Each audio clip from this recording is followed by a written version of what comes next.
Hey everybody, welcome to the infinite regression. Oh, no, hey, don't be scared. Don't be scared. No, I'm here. I'm here with you.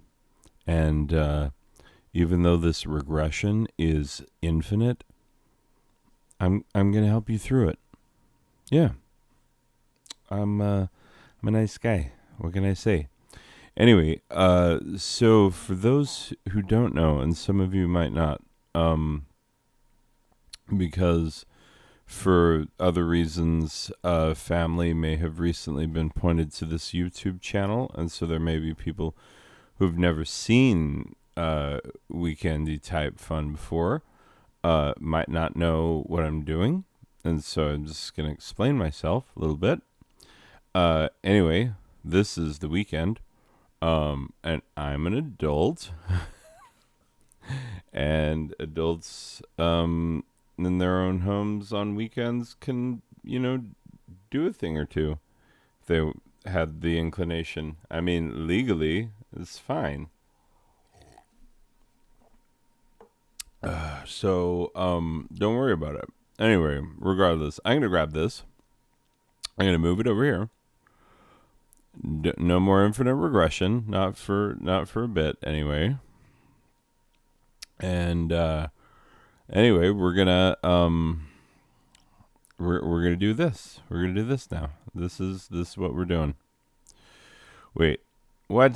Why would we want to see the downloads of things on the bottom? Come on, this is a professional YouTube channel. Look, hey. Oh no, Kaysen. Look, I'm glad you made it back from South Jordan, but look, this is a professional YouTube studio for professionals. Don't try to put this one on Braxton. Don't try and put this one on Braxton. Look, I know there's a lot of white people in this room with a lot of white people names. Yep, it's true. Whole bunches of you. Look at Ian. Has he been outside in the past decade? He's got skin like a sun-deprived Johnny Winter, like a. He's got skin like a uh, uh, hermetically sealed. What's the other Winter brother? Ian Winter, Johnny Winter, Summer Winter. What's the other Winter brother? Come on. Hey Siri, who are the Winter brothers? She gonna tell me. She knows. One moment. This winter at Brothers Volcano will begin. What, you stink pot? Oh, come on. This is a professional show. My goodness gracious potatoes. Like, come on, Kaysen. You spend a little time in South Jordan, Utah. You think this is the kind of show we do around here? No. Look, no. What was I Googling? What was being Googled? Who Googled it? Who? You tell me right now. You tell me. No, the winter, um.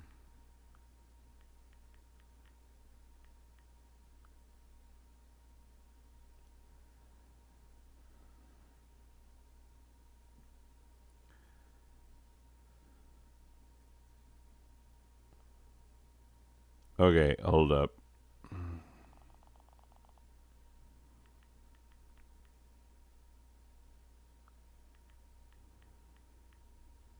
Edgar.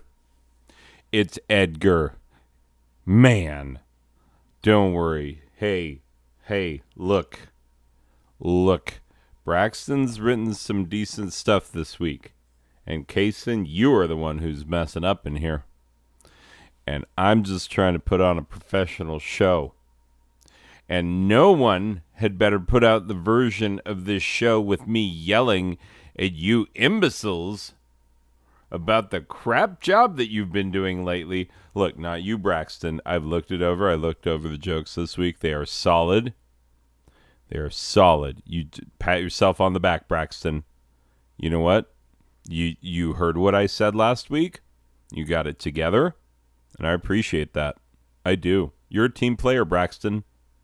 You are. Yeah. I might even get you on the show today. Who knows? Who knows? Anyway, Kaysen, you and your ridiculous freaking name. It's one letter off from a normal name. We all know that your parents could have named you Jason, except for they were like, oh, we want him to be unique. We don't want him to be like those other 7 billion babies in the world. You're not unique, Kaysen. You're not. You know what you are unique at? Is not doing a good job of preparing me for knowing that Edgar Winter is Johnny Winter's brother, and he's the albino keyboardist who wrote the song Frankenstein, covered by the band Fish, on a regular basis. All of those following things are actually true, and I know that, no thanks to Kaysen, whose name should have been Jason if his parents weren't ridiculous. Yeah, I said it. I don't care if they're from South Jordan. Think South Jordan scares me? Nah. If you ain't from Sandy, you ain't got nothing on me. I'm telling you. I'm just going to do Utah geography-based humor for a while.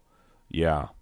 It's what the people ask for. They're like, can you name more like suburban areas in Utah? And I was like, yeah. Hey, I know people who live in Thanksgiving Point. Right? Yeah. Comedy. Anyway, look, let's get this thing started. Kaysen, no thanks to you. I'm doing the heavy lifting. Braxton, I look forward to getting into these lines. If Kaysen was doing his job, I would have been into this a while ago. Okay, fine. Here we go. And remember, one of you idiots releases the version of this with me yelling at Kaysen here, heads are going to roll. We're not going to put up with it. You know, last week, I said some things about Braxton over here, and he took it like a man. He took the lesson to heart, took the hard lesson, and he turned it around. And then one of you idiots put out that version of the video, and now who's got egg on his face? You know I don't like eggs. You know I don't like eggs. We're not doing that this week. You hear me? Okay. I only want to have to say that once. Okay? I only want to have to say that once. The number of times I want to have to say that? Uno. One. One time is the amount that I want to have been saying that by this time today. One time. Only the lonely. Come on now. One time. Give it to me one time. Oh my God. If I had a James Brown backup band, I could be like, give it to me one time. Bump. Give it to me 2 times. Bump, bump. Like, oh my God. I that power would go straight to my head. Straight to my head. Okay, let's go ahead and not get started over here. We are 9.5 minutes in. Haven't even gotten started. That's new record. Here we are. Let's do the voice like we always do. By the way, this is a terrible way to begin. I was doing that facetiously, but it turned into an inside joke with myself, because I have a kid in my drama class who always begins by clearing his throat even though I've told him, like, clearing your throat is bad for your throat right before you're about to say stuff. It actually encourages a break in the voice rather than prevents it. Anyway, and then apparently his voice cracked today and people laughed at him. Not my fault. I did not do that. But I was the one who tried to tell him how to not do that. If I were to guess, he was throat clearing. So, yep. Weekend Have Fun 6. A slippery banana peel of weekendy hilarity. Don't ask me, but that is legitimately 100% how we do that. What did Nico get when she made out with everyone in the Velvet Underground? Purple lips. Get it? Purple lips. I do get it. Purple lips. Is it Purple Lips, the second track on Nico's 1981 solo album Drama of Exile? Wait, you at least get the thing with the banana, right? It's a banana, right? Banunu, banini, banugla, banarf narf, banoob. Nope, that would be a boob. I just thought about it. Nope, that's retracted. We're talking about bananas. Okay, well, maybe if you take a banana and you peel it slowly, then you will see. Okay, there's no getting through to you. All right, we're just moving on. Because clearly you do not understand very much in the way of Velvet Underground references. Oh, wait a minute. Hold up. Hold the phone. Find a phone, hold it. No, that's a banana. That is a banana. That is not a telephonic communicator. My friend. Mon Freunde. Meine Friendelissimo. That ain't no telephone. No. No, it don't look like Alexander Graham Bell's. No, his was like 2 pieces. How long did it take him to figure out like one piece? One for the ear, one for the mouth, one piece. Like, man. Hold up 2 pieces and then you got to be like, oh, hello? Oh, Pennsylvania 65000. 22 skidoo. Oh, old-timey talkie. Ridiculous. You'd be all like, ahoy hoy. Oh, did you know that was in the running? Did you? Okay, for real now. You came here for one reason only, and that is to discover historical facts about this world in which we live. Here is a historical fact. Look it up. People didn't know what to say when you picked up the telephone because, hello was not as formalized a greeting at that time. And people didn't know if that would be the appropriate greeting for a telephone. And so, there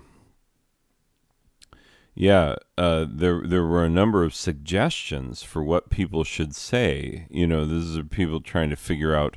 This is a time in which people cared about, your etiquette, your Emily Post type business. And one of the proposed things that people could say when they picked up the telephone in competition with hello was ahoy hoy. For real. And if you'll notice, that's what Mr. Burns of The Simpsons says when he answers the telephone, because the joke is that he is so very old that he would have been a proponent of a hoy hoy over hello. See, you learned something today, and it wasn't that funny, and it took time away from what I was actually doing. So, who's laughing now? Nobody. That's, oh boy, we ain't getting that younger demographic. Not this week. Oh no. Anyway, of course, I don't think we're getting that demographic. You know what I'm saying? I think what we're going to get is that guy watches his own videos. That's going to be the demographic we get. Anyway, moving onward.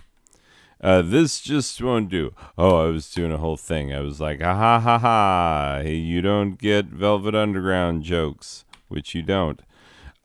Wait a minute. This just won't do.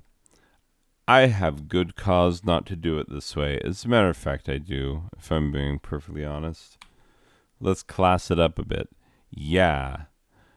Ruby doop dooby doop ruby doop dooby doop ruby doop dooby doop doop doo doo doo doo doo. That be the beginning of the game Math Mileage for the Atari. That's right. Do you remember Math Mileage? Where you'd have to drive the race car through the banner of the appropriate portion of the equation that gets you to the desired number. Yeah, and each time you go through a banner, it'd be like, doo-doo-doo. And then you go through another one, and it'd be like, doo-doo-doo. And then you go through another one, and it'd be like, doo-doo-doo. And you go through another one, and it'd be like, doo-doo-doo. And then you go through another one, and it'd be like, doo-doo-doo. And then you go through another one, and it'd be like, doo-doo-doo-doo. And then you go through another one, and it'd be like, doo-doo-doo-doo-doo. Oh my god. I could go on and on, apparently. Regardless, let's class this show up a little bit for the love of sweet.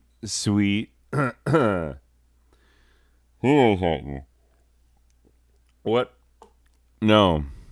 Nope. Yep. No. Nope. Nope, that's not what you heard. Was not what it was. That's right. Class it up. Here we go. Yeah, classy. I'm liking this. This looks good. This looks good and classy. All right. So, doing this in honor of my brother Robert, who passed away earlier this week. True story. A unique individual. Talked about him for 4 hours in a Minecraft episode. Yeah, the world will not see his like again. Cannot possibly. Anyway, so as has been the case for the past 5 weeks, wherein as I was engaging in weekend type fun, you know, being an adult, letting it get late in an adult type way, and having an adult type fun time. Anyway, it is needed this week more than most. I needed to cut loose, to relax, to give my own brain some space, some distance from the things that it keeps pouring over. So, true. That is true. In honor of my brother Robert, I shall attempt to do better this time round. So no Velvet Underground jokes, and then making fun of you for not getting Velvet Underground jokes. So with that in mind, let's move onward and upward. Weekend Type Fun 6, a portfolio of extremely dignified, highbrow humor. You know what's hilarious about my brother is that when we used to read scriptures together, he would always go into an accent. Always. He had a scripture reading accent. I even told him one time, and he's like, really? And I'm like, yeah. you get a scripture accent on. I don't know if he was messing with me, that he didn't know that he did that, or if he legitimately did not know that he had a scripture accent. So you'd be like, okay, we're reading scriptures. We're in the book of inclusions. Yeah, we're reading the epistle of the apostle to the inclusions. And this is verse 75 of chapter 124. And the Lord did say unto him, Thou shalt take of thine sister's hair 3 snippets, and thou shalt put them down the back of her shirt, and lo, she shalt itcheth, and thou shalt pointeth thy finger, and laugh, and laugh, and laugh, and have a really good time. And I'd be like, Broseph, you just read that in an accent, like you went all accenty. Cause when I read it, I'd be like, yeah, what's up? Yeah, there's some scripture I'm gonna read right now in my regular voice. Wait a minute. That's probably highly offensive. Mine apologies. Mine apologies. Hey, did you know that my senior year of high school, I didn't win the state championship in humorous interpretation, even though I was heavily favored. And the reason why is because I was doing a speech piece written by a black man, which was written, you know how Robert Burns, the great Scottish poet of the we sleeket cowran timorous beastie, oh, the panics in thy breastie. You know the one, to a mouse. Thou needna start away so hasty with bicker and brattle. I would be laid to run and chase thee with murder and pattle. Truly sorry man's dominion has broken nature's social union, and justifies that ill opinion that makes thee startle at me, thy poor earth-born companion and fellow mortal. Anyway, regardless, yeah, so I was doing a speech piece that was written in the colloquial accent in the same way that Robert Burns would write in Scots English. This was written to be read in African American voices, and so I did like 6 or 7 different African American voices in my humor piece. And like the funny thing is that at no point did it occur to me that I was doing anything remotely controversial. That thought had not crossed my mind. And there was even a black girl who came up to me after one of my final rounds in one of the final speech meets of the year, who was like, my God, that is the funniest thing I've ever seen. Like, I wish I could like take you to my family and be like, check this guy out. And I was like, oh, good. Like, I mean, granted, that is the well, my black friend says fallacy.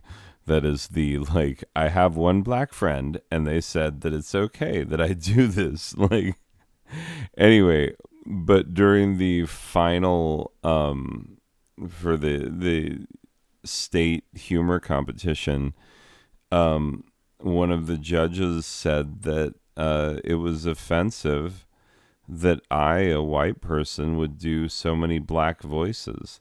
And she thought I was being offensive. And so she gave me a low score in the very final round. And that's why after winning meet after meet after meet that year, with that piece, I lost the state championship. Anyway, it's a weird thing, like, you know, when you can do voices, and I can do some, and there are many others that I can't do, But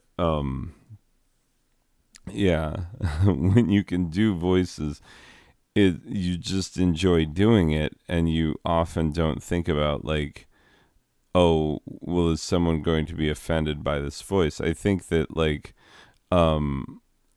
what's his name, Hank Azaria, who who did the voice of Apu on The Simpsons for so long, like I don't think it occurred to him that that was remotely offensive. And I don't think he would have done it if he thought it was offensive. But like we're living in different times now. It's like the old saying, the past is a foreign country. People do things differently there. Yeah, I don't think that I would pick up a speech piece now in which I, a white man, would have to play like 7 different black people.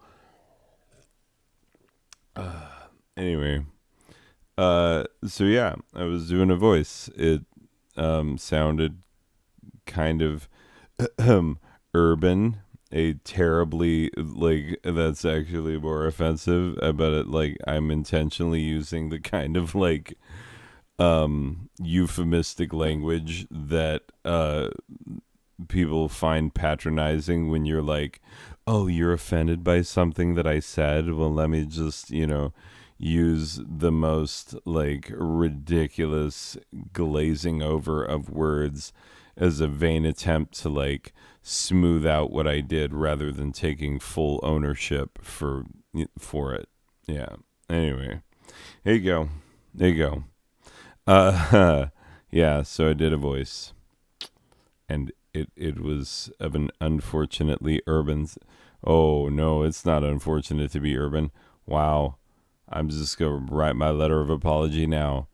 Anyway, moving on, moving on. Oh, I wish I couldn't take this take, but I have a rule about not trying too hard and not doing multiple takes. So, anyway, here we go.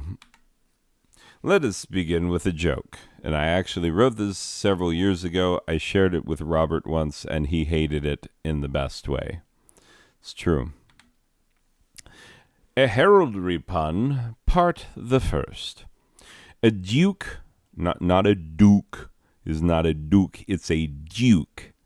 A duke from an old noble family has considered himself quite lucky to have taken as his bride a duchess from a neighboring country.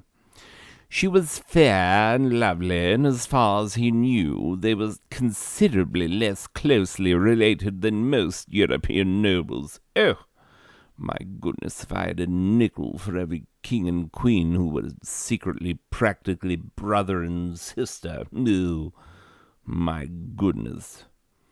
The crowned heads of Europe. They're a tricky bunch, aren't they? Yes. Sneaky and suspiciously incestuous. Anyway, yes, well, that was the Duke. I feel like my accent has strayed considerably. I'm just going to do it. A heraldry pun, part the second. The merging of their affairs, including but not limited to estates, titles, holdings, dowries, inheritances, vast tracts of lands, etc., was a fairly straightforward matter. Neither of their families made any impediment to their union, and they were swiftly swept away into a life of newly wedded bliss. A heraldry pun, part the third. One day the Duchess was writing her thanks to a distant relation for their gift of a gaudy goblet, which she planned on only displaying when they came to visit. As she was penning her praise of the purportedly pulchritudinous piece of polished pewter placed precariously beside her, the Duke noticed she was using a piece of parchment bearing her old family seal. While the Duke was, in many ways, a picture of modern nobility, there are many aspects of nobility which do not bend with the times. He leaned in beside his new bride, kissed her neck tenderly, and asked, "My dear, now that you are the 47th Duchess Le Grand Cul de Gelatineux, would it not be more fitting to use my family's parchment with its own coat of arms? You, Duchess Le Grand Cul de Gelatineux." Oh, goodness, I hit the microphone. Okay, look, Braxton, this stuff is killing. This joke is gonna, like, I know the punchline. I read ahead. I don't usually do that, but I had a feeling tonight. Good work, my friend. No, we're friends. No, I consider you a friend. You're not just an underling. Anyone who gives me material like this is a friend. Kaysen, on the other hand. Kaysen, are you over there with Clarissa? Huh? Oh, you're standing over there with Aiden. Just chit-chatting away with Aiden. Aiden, whose parents are the douchiest of them all. Just came in on the douche canoe and just paddled up that ammonia-smelling river and named their kid Aiden after all the Bradens and the Cadens and the Haydens and the Ladens and the Gaydens and the Maiden. No, that's a girl. That's a girl's name, Maiden. Anyway, after all of them, these parents, these tricksters, this group of nonsensical nincompoops, these nervous ninnies, worried about, is my son going to be the most uniquest of all the 7 billion that are on this planet? And they're like, well, let's hope so. Let's name him simply. We shall name him simply Aiden. We shall not put an H nor an K at the beginning of the Aiden sound. We shall simply name him, as I have told you once before, we shall name him Aiden. That's a fun character to play. Those parents are terrible. Anyway, regardless, Braxton, you're cool. Aiden, your name is ridiculous, and I'm going to slap your parents.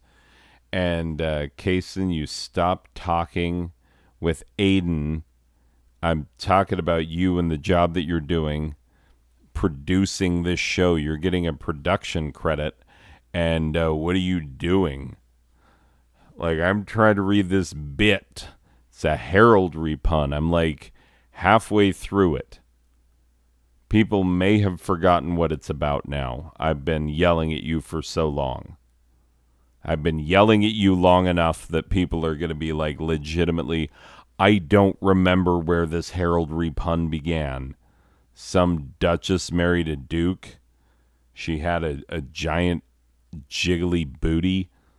Something like that. I don't know. Yeah.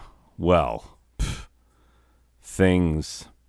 Let's pick it back up. Let's try to do it without the constant chit-chat. You two, thank you.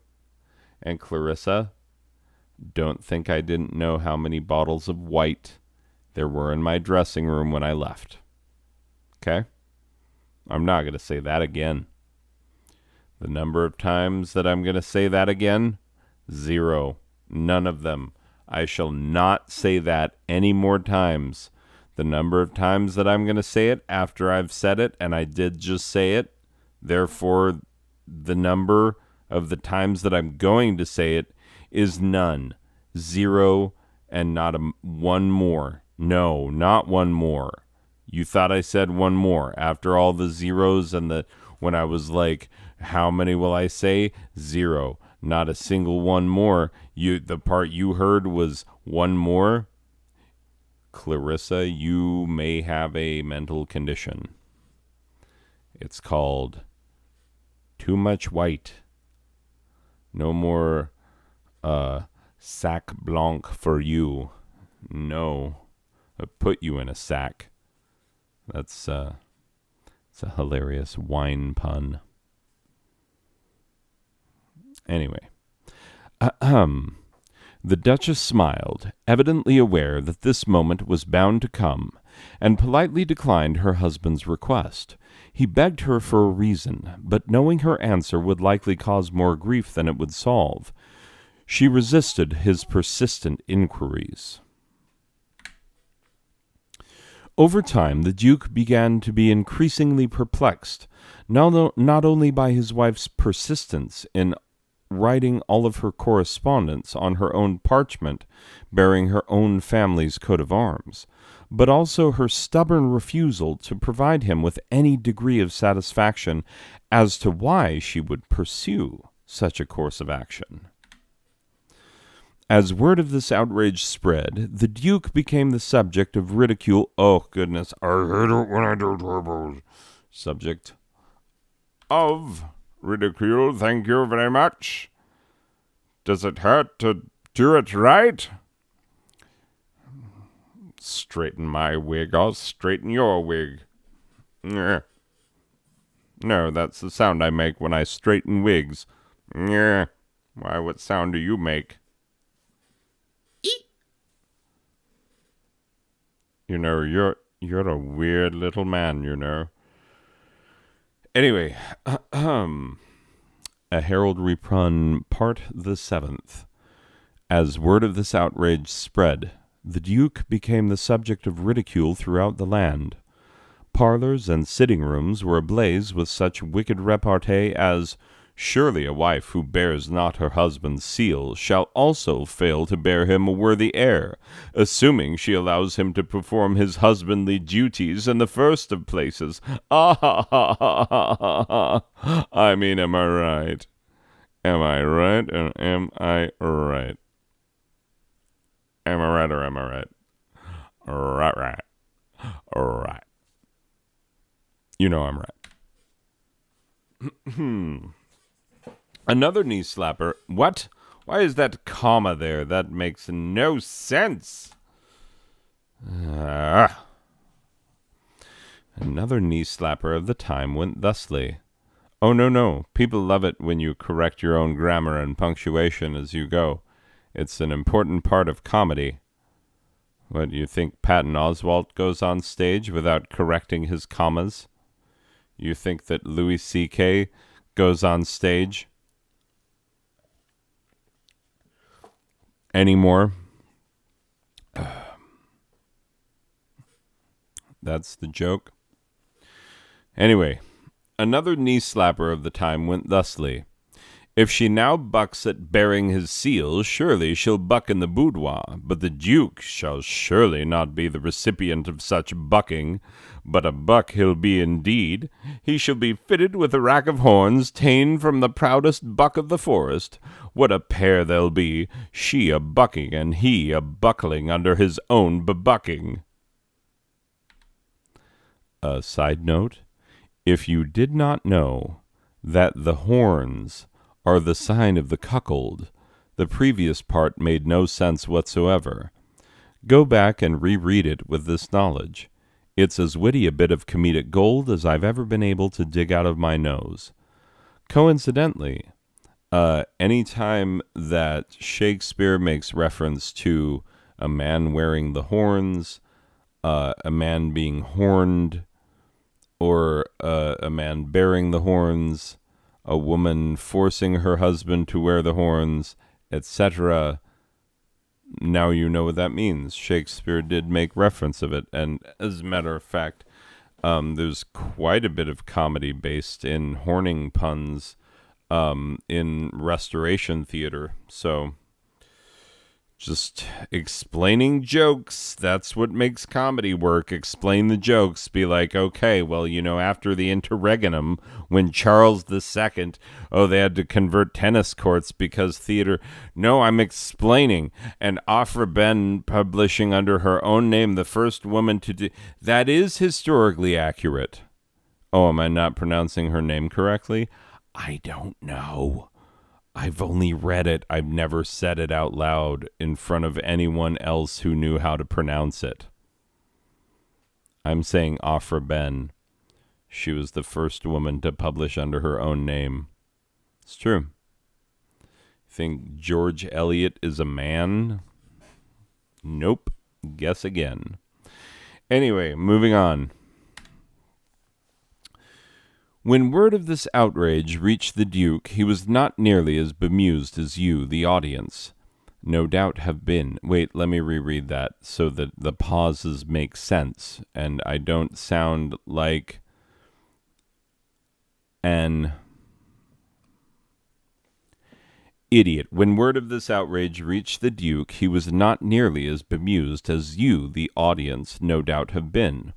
He stormed into the study, stately yet steaming, and straightforwardly stated his staunch disapproval of her diabolical deeds. She turned, smiled gently, and again sweetly and politely refused him. Outraged, he approached his wife, shook her roughly, and demanded that she use the Honorable Eel. The Honorable Eel, this is the punchline. We can't mess this part up. Honorable Seal. It's late, people. And I'm just trying to do this in one take. I never do it in less. I never do it in more. No, I've done it in less. For the first however many years I didn't do this at all. Math. Anyway, outraged, he approached his wife, shook her roughly, and demanded that she use the Honorable Seal of the House Le Grand Cul de Gelatineux. She slapped him once across the face, breaking his grasp on her, and stormed out of the room, shouting, "I'm not having this escutcheon with you."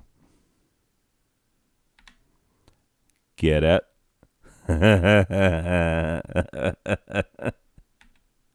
Escutcheon.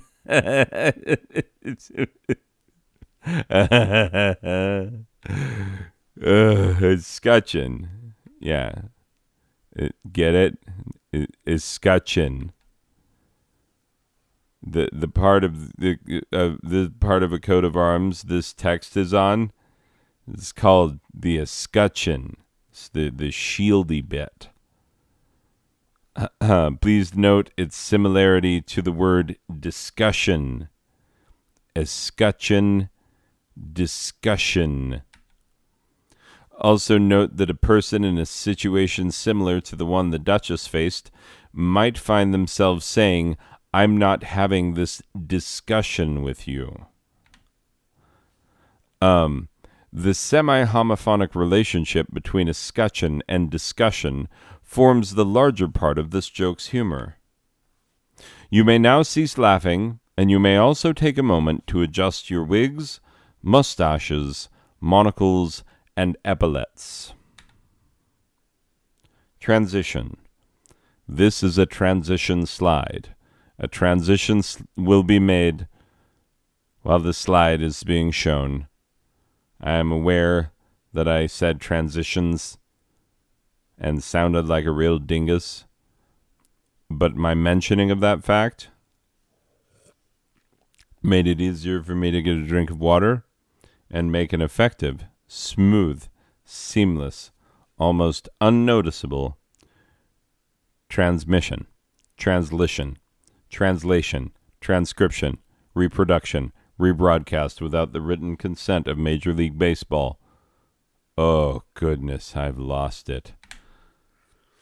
Okay, I just thought of a joke, is what I wrote when I thought of this. I'm telling it to you later, but I'm going to tell it to you as if I thought of it just now. Try not to let the timing of that concept break your brain in half. Okay? I wrote this like I thought of it now, but I didn't. I thought of it when I wrote it, which is not the time in which I'm saying it, because you're not watching the words appear on the screen as I think of them and say them. Though that would be magical if that's how the internet worked.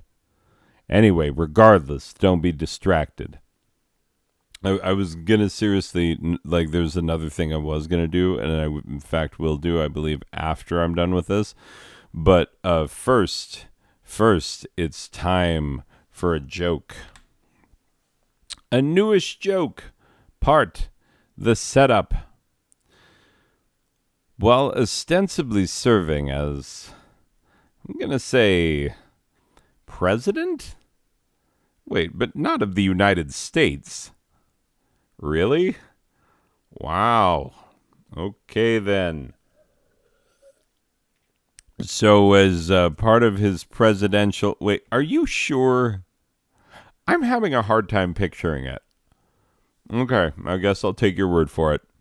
Anyway, Donald Trump, as part of his allegedly presidential duties, took opportunity to visit our ally, the Netherlands. While standing in line to meet His Majesty, King of the Netherlands, Trump leaned over to ask a question of Mike Pence. Mike Pence assumed that he would be asking whether they were in Holland or the Netherlands, or how a king of the Netherlands could possibly be Dutch. What? Oh my God. First of all, I need to capitalize the T in the. That needs to be B. Oh my God.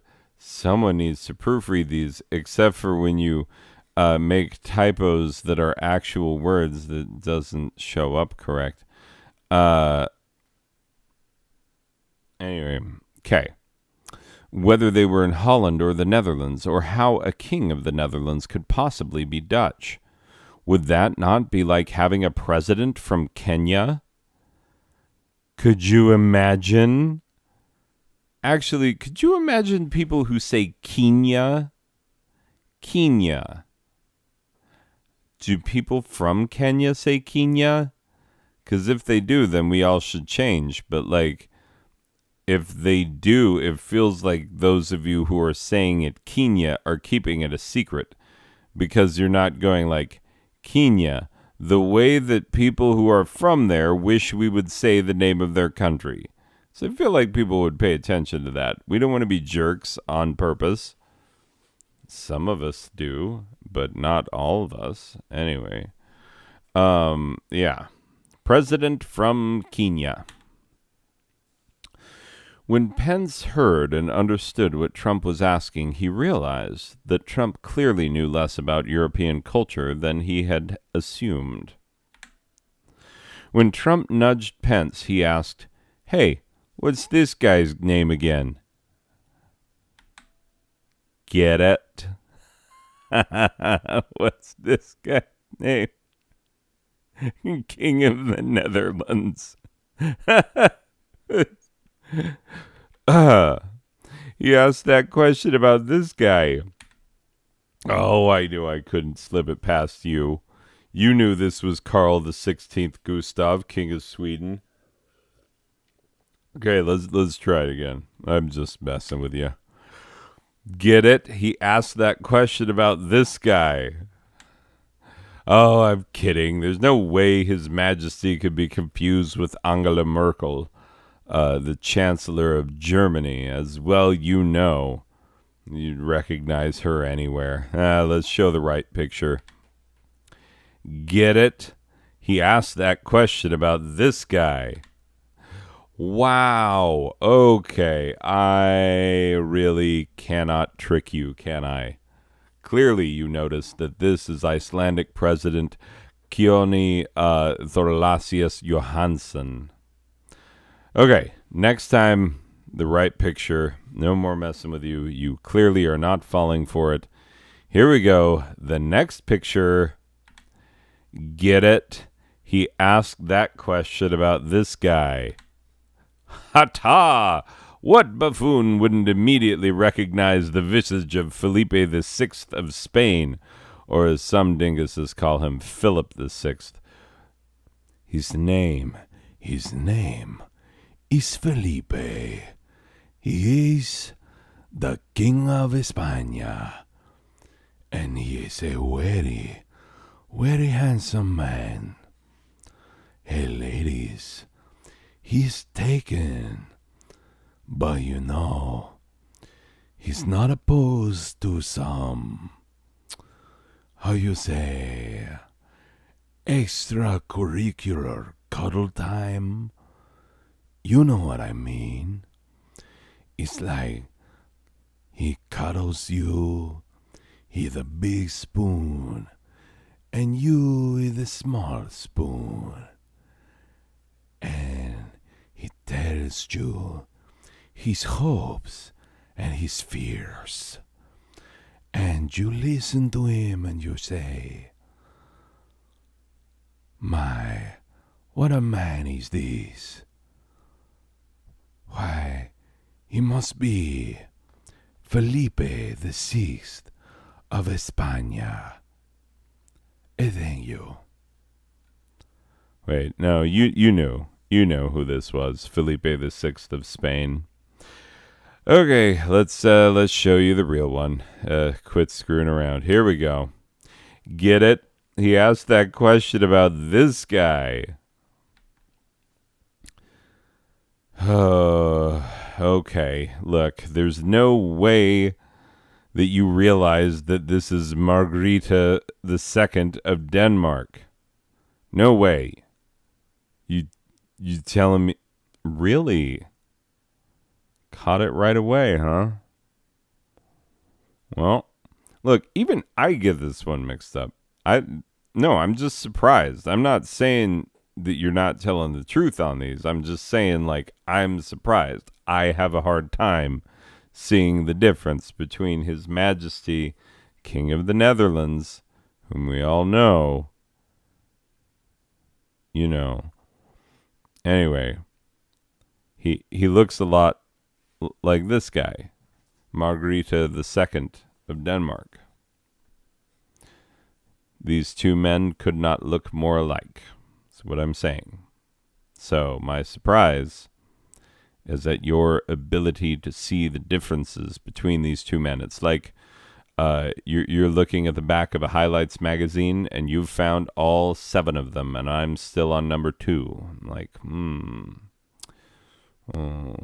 the line in the sandbox is slightly shorter. That boy's pants are blue. Wait, no, they're blue in both pictures. Oh, dang it. Oh. Anyway, regardless, Highlights for Children, a magazine with a really surprisingly difficult puzzle section. Okay, here we go. Let's get the right picture. Get it? He asked that question about this guy. Wait, you legitimately don't get it. I was just wasting my time with the past 5 intentional image gaffes. Like, seriously? I was acting like you got all 5 of the past where I'm like, aha, it's Felipe the Sixth. And I thought people would get it. Okay, look, I'm going to explain this. Since comedy is best done twice, but if you do it twice, do it with additional insight provided on the second time around when the idea has already not worked the first time. So definitely go back again, explain it, and that's comedy. Okay. Glad we're all on the same page. Oh, it's this dingus kitty from last week. This one is the size of the friggin' moon. And she thinks, no, you go over there. You go over there. You go over there. She thinks that she fits in this space. She does not. Kitty, I don't want you right here. Please go over there. Does all the pushing tell you nothing? Like, I'm like gently nudging her in the direction of not where I am. Kitty, I swear. Oh, Kitty, no. Because last time you like sat down and it friggin' like messed up all my stuff. You really, like, last week's video was adversely affected by your kittiness. Okay. You're going down. Okay. All right. Whew. Extra comedy. Extra comedy. Have a cat walk through the middle of it. Yep. Works every time. Ha ha. The number of comedy specials on Netflix where a cat just walks in and is like, Meow, I belong here. Ugh, God, that old trope. Anyway, I was worried I was going to have the same slide multiple times. Okay, so Trump asked what this man's name was, which was funny because every male monarch of the House of Orange Nassau, to which King Willem Alexander, pictured on the right, belongs. And every male monarch of that house has been named Willem. So that's every Dutch king since 1815 who was named Willem. So if you were born between 1815 and right now, the Netherlands has not had a king whose name was not Willem. So it's a joke based on the idea that Trump's so dumb he don't know that King Willem of the Netherlands is named Willem. See, if you don't understand it, then it makes it less funny for him not to understand it, and the joke kind of falls apart, and I look like a dingus. You know what, Braxton? Ooh, rain check on that Friends thing. Yeah, rain check. Oh, this one flopped in a big way. Oh, man. Ugh, Kaysen, am I right? Kaysen, if you're going to do anything, at least, like, treat your fellow employees like crap. I mean, that's what you're here for, right? Oh, that's what Clarissa's here for. Yeah, HR, that makes sense. Okay. Anyway, let's move onward and upward. Definitely, surely, Robert would have gotten it. Yeah, bring the room down. He would have gotten that 100%. No way that Robert, like, first of all, would have recognized this man by his picture, and secondly, would have known his name immediately. It would have been like, oh, Trump asked what his name is. That's funny. That's a good piece of business right there. Anyway, moving on. Oh, and he would have groaned, but deep down he would have enjoyed it. Yeah, he often did groan at some of the things that he enjoyed most, humor-wise. Here's one he groaned at quite a bit, but also told often. Did you hear the one about the girl who had she was so cross-eyed that when she cried, the tears ran down her back? Here she died, yeah, of bacteria. Bacteria. Yeah. It's a howler. Anyway, so moving on. Yet another transition. Smooth is the last one. That last one was exactly this smooth. Took exactly as much time, too. This is a review of table wines from Les Grands Culs de Gelatineux Vineyards. We begin with the Gut Punch Merlot. Tasted as if it had been left in an oaken barrel for some time. In fact, I'm almost sure it has. 4 stars. Le Old Boot Zinfandel. Felt like an immaculately beautiful French woman blasting a 3-day-old onion fart directly into your face. Fat friggin' petite Syrah. Fruity. Suspiciously fruity. In fact, so fruity, one might suspect it were a beverage made of the juices of fermented fruits. The Swarthy Foreigner Malbec. Tastes very much like my manservant Pedro's most ticklish regions. Why do I know what they taste like? Honey, I'm here to review your dang wine, not interview with the Inquirer. Monoceros. Actually, I heard multiple pronunciations of this. There is monoceros, monoceros, but no monoceros, and no monoceros. Anyway, monoceros Pinot Noir. Rather dark, isn't it? 2 stars. Le Pied Cabernet Sauvignon. Tastes of the dusty, calloused, unwashed foot of a French peasant woman. 5 stars. And now the same segment, but explained for the benefit of Mormons. Mormon notes. Gut punch is a terrible name for a Merlot. Merlot is one of the most common varieties of red wine in the world, and is known for its full-bodied flavors. Mormon notes. Despite what you may think, l'old boot is not a French term at all. It's a couple of English words rendered in a faux French form. Faux is a French word meaning fake. Finally, Zinfandel is a relatively light-colored red wine boasting a typically robust flavor. Mormon notes. Petite Sirah is a wine taken from the grape of the same name. The grape is so called because it looks like a smaller version of the Syrah or Shiraz grape. A Petite Sirah will typically have a buttery yet slightly fruity taste.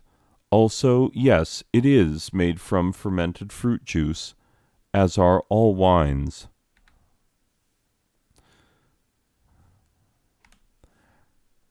That was not accurate, because not all wines are made from grapes. Silly dingus!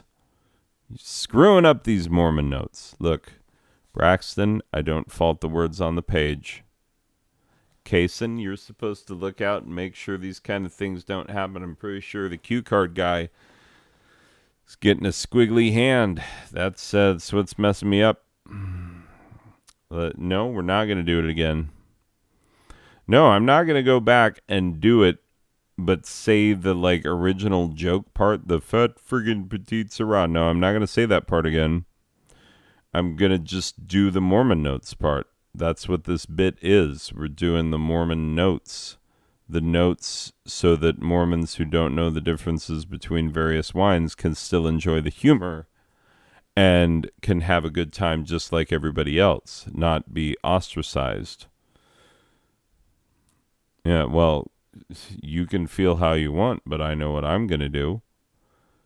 Well, you know what? You and Clarissa aren't the center of the universe. So why don't you just yeah.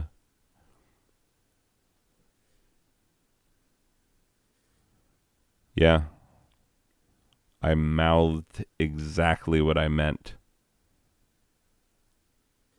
And so's your mother. Anyway, moving on. Mormon notes. Petite Sirah is a wine taken from the grape of the same name. The grape is so named because it looks like a smaller version of the Syrah or Shiraz grape. A Petite Sirah will typically have a buttery yet slightly fruity taste. Also, yes, it is made from fermented fruit juice. Also, yeah, it does have a delightful buttery flavor. It's good. It's good stuff. Yeah. True.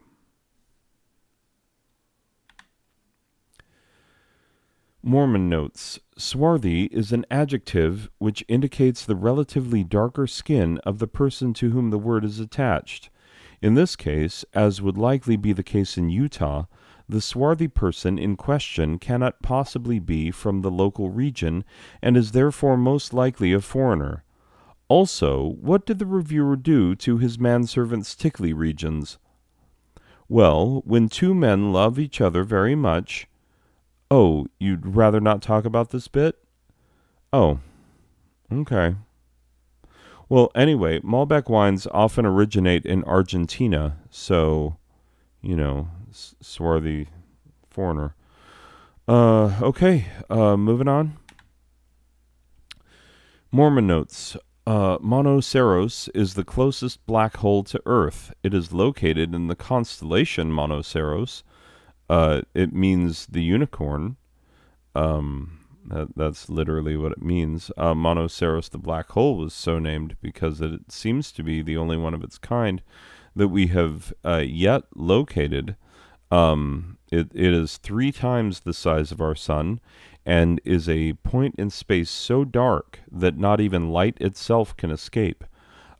Pinot Noir, as the noir in its name would indicate, noir meaning black, is a very dark in color as well as flavor wine, hence the hilarity of the review, especially in connection with the name of the wine. So, the Monoceros Pinot Noir, named for the black hole, and also knowing what you now know of Pinot Noir, rather dark, isn't it, is a hilarious review.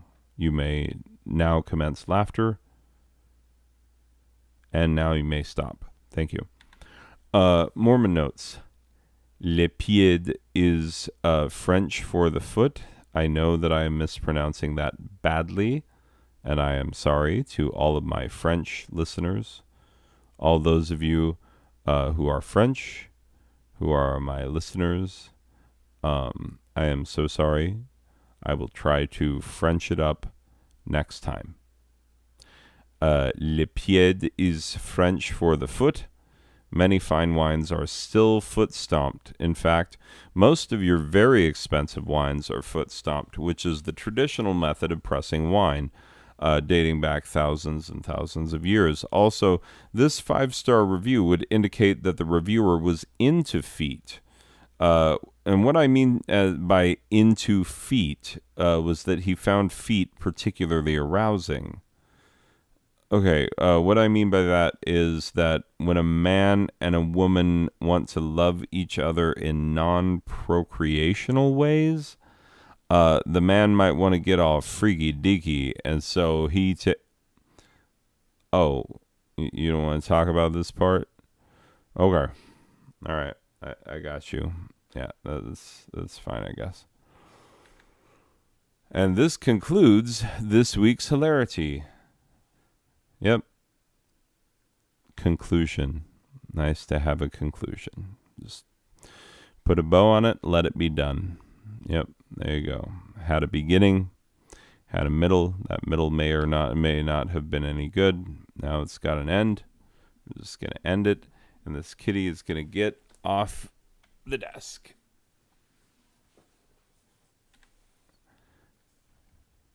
Fin. Noun. What a fish swims with. But seriously, this is the end of any potentially funny bits. Join us at the same time next week for a party animal type Mondo Bondo weekend party. Please, for the love of Pete, say that cool young people say Mondo Bondo. I told my boss that they do. We have to do this whole weekend type fun rebranding project and try and bring in a hipper, younger audience. But I just can't connect with these kids at all. I mean, they don't know anything about golf or the stock market. They don't even look up from their phones, and they keep calling me Boomer for some reason. I'm telling you, this YouTube channel is going belly up. It's just between you and me. Look, those Minecraft episodes, they gotten long. What was the last one, like 4 hours? Like anybody's gonna watch that. Look, I'll tell you that, and tell you what else.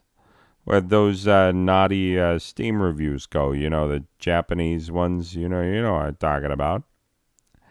I actually enjoyed those. Well, gotta get back to the old grind, Tell the missus that Joni says hello. All right, will do. party. This program was funded by Public Internet. This program was made possible by the Igneous and Gertrudina Buttcomer Foundation and by viewers like you. Promotional considerations provided by Ralph Morgan's Extra Strangly Snakes, the Lonely Ass Librarians Guild, Grandpappy True Real's Foul-Smelling Balms and Gruels, Well Look Who Learned to Arc Text in Pixlr, This Friggin' Guy, and The One and Only True God. This program was directed and performed by the mysterious personage. We are one and the same, but neither of us resorts to the use of faux deep expressions. Not last week, not this week. Written by Braxton White Guy. He's not actually this gray. He uses graying creams. Oh, you do too. You're a white guy. You think you're this gray? You think I'm going to believe that you're this gray? Look at this picture of this guy. Like 100% gray. Look, if your eyes were open, then you'd think that it was an actual picture of a person and not like an outline. With your eyes closed, it looks like an outline. It doesn't even look like a real picture. Braxton, we're going to retake this. Okay. The theme song by the Out of Tuners. I keep meaning to make a theme song, and then I never do. This has been a presentation of Non-Sober Badger Productions, a subsidiary of the large, boring-sounding corporation with surprisingly questionable business practices, Lawful Asset Holdings Incorporated, a branch of the intentionally vague corporation whose purpose may never be known, the Blaine Group. And communism. It's not dead yet, suckers. Finn.